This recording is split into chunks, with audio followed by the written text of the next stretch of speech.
This is America First Patriot Podcast. Defending freedom and liberty is our motto. We put God first and politics second. I'm your Patriot host, Chauncey Brown. Welcome to the show.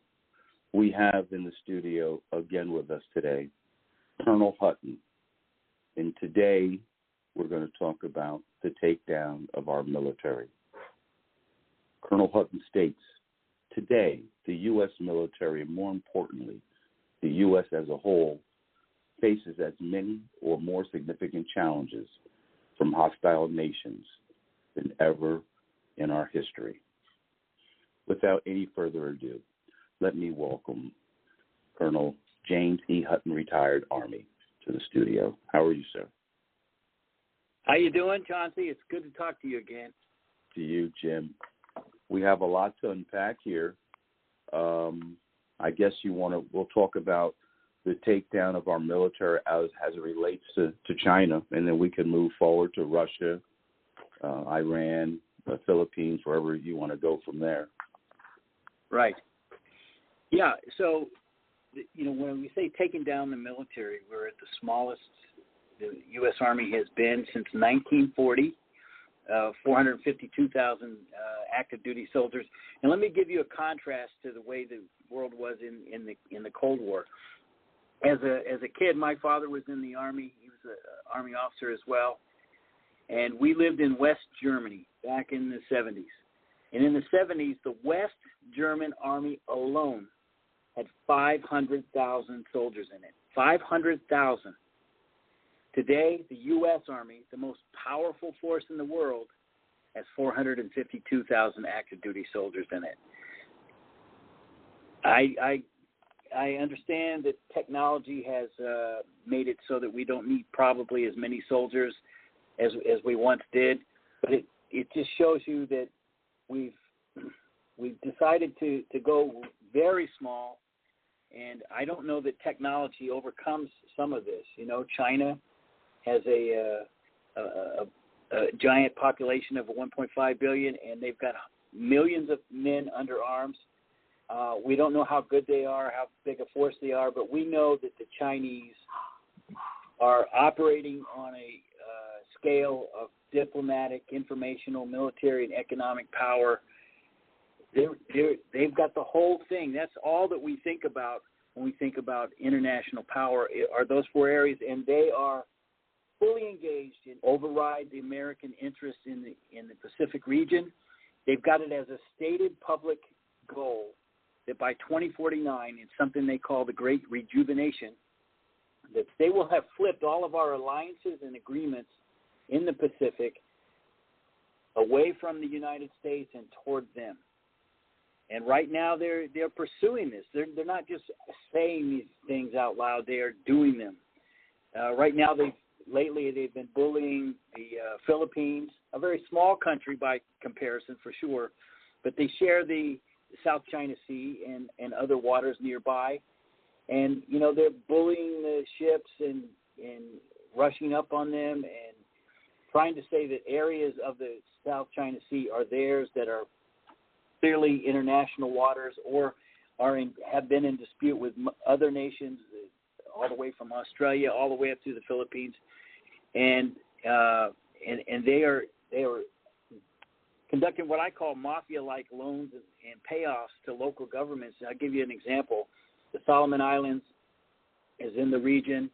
It has about a population of about 700,000, and then suddenly they had this great relationship with Australia, and the Chinese are moving in, and I think they're paying off officials, and they said that they're going to send a security force to the Solomon Islands, something they don't really need for their elections. That's what they say they're for, to ensure their elections are free and fair.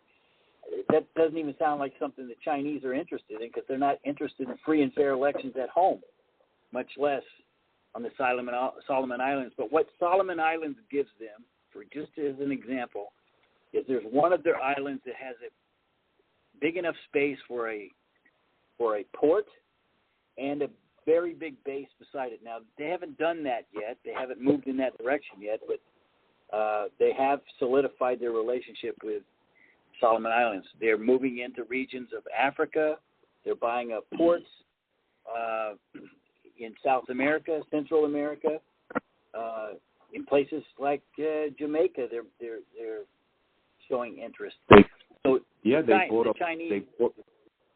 I'm sorry, Jim. They brought all of their sugarcane fields in Jamaica, Right. and then when you get a chance, I want to circle back because don't we have China ships that are surrounding Taiwan as well right now, where the U.S. military had to send ships there? Am I on point with that?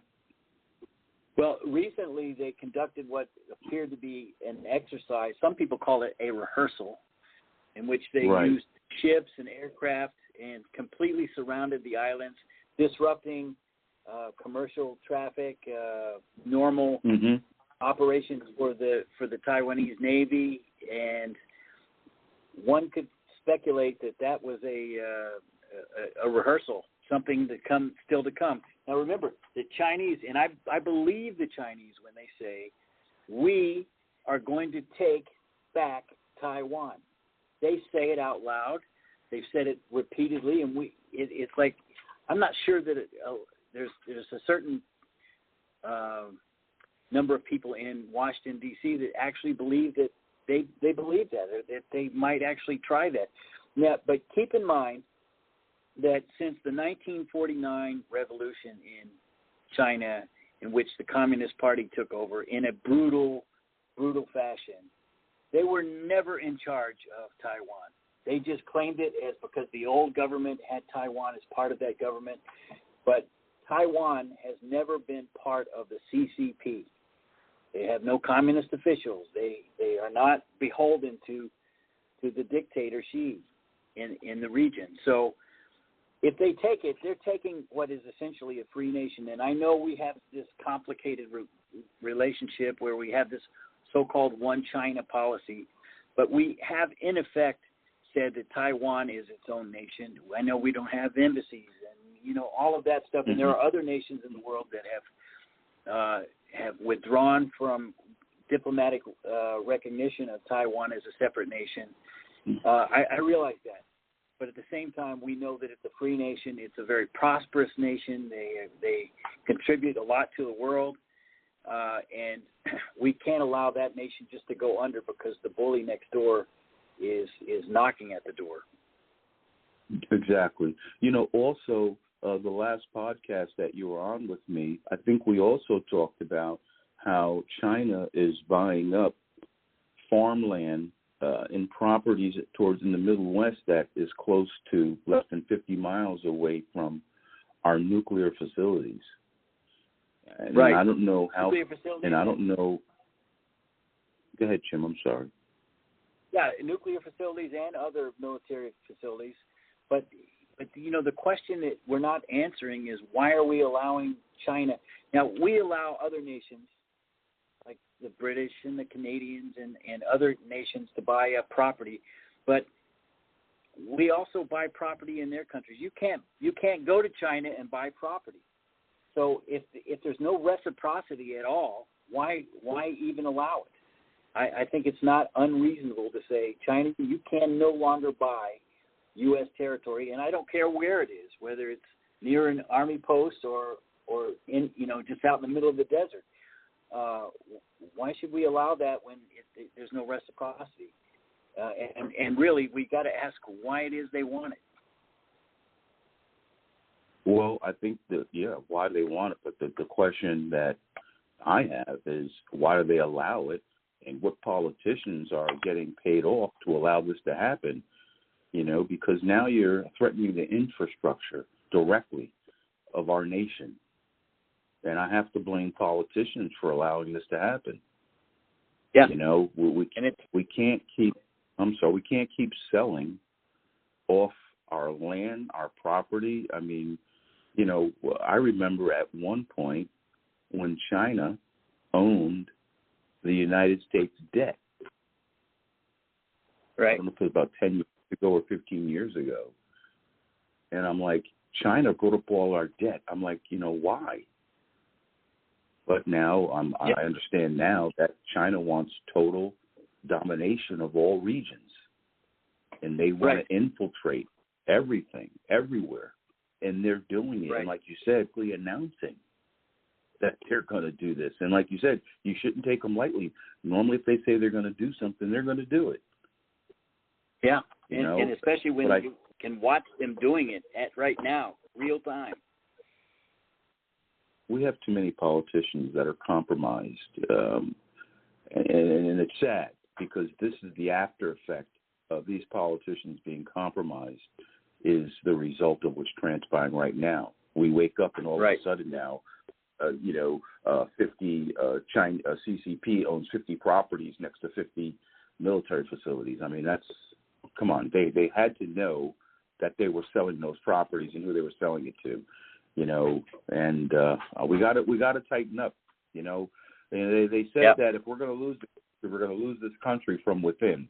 It's not going to be from outside, with outsiders coming in here and destroying our nation, and we see it right now.